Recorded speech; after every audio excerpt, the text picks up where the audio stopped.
umuman olib qaraganda nima uchun o'quvchi bilan o'qituvchini o'rtasida munosabat yaxshi bo'lmaydi? Bunga men 3 ta misol tarzida faktor ko'rsatib o'tishim mumkin. Birinchisi, bu o'qituvchining niyati. Darsga kelayapti-da, voy hozir mana shu rasvo sinfga darsga kiraman, shu tezroq o'tib ketsa edi shu dars degan niyat bilan kiradi. Bu bumerang. 3 tama bo'ldi, ketdi. O'sha bolalar ham shu ustoz tezroq ketsa edi degan munosabatda bo'ladi.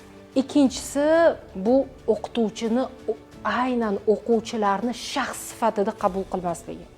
Ya'ni har bir bola bu Alloh tomonidan berilgan ne'matda, ularni har birini o'ziga xos tomoni bor. Kimdir zo'r rasm chizsa, kimdir nutqi zo'r, kimdir zo'r yoza oladi.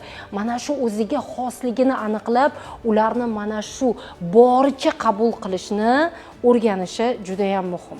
Ya'ni qabul qilmaydi, bu ham ta'sir qilyapti. Va uchinchi muhim faktor o'quvchini qo'llab-quvvatlamasligi. Молодец, qo'lingdan keladi, boringga shukur. Men ishonaman, ey qoyil, bugun kechaga nisbatan zo'r gapirding. Bugun topshiriqlar a'lo darajada, bugungi yondashuvingni qara, молодец. Qo'llab-quvvatlashni boshlaylik, ana munosabatlarni iliqlashishiga va bolalarni yana ham zo'r ilm olishga qiziqishini paydo bo'lishiga yordam beradi. Xo'p, sizda ham hayotingizda shunaqa o'qituvchilar bo'lganmi? Agar mana shu 3 ta faktorni ustida ishlagan va sizni hayotingizga ta'sir qilgan ustozlar bo'lsa, imkon bo'lsa kommentariyada ularni ismi shariflarini yozib qoldiring.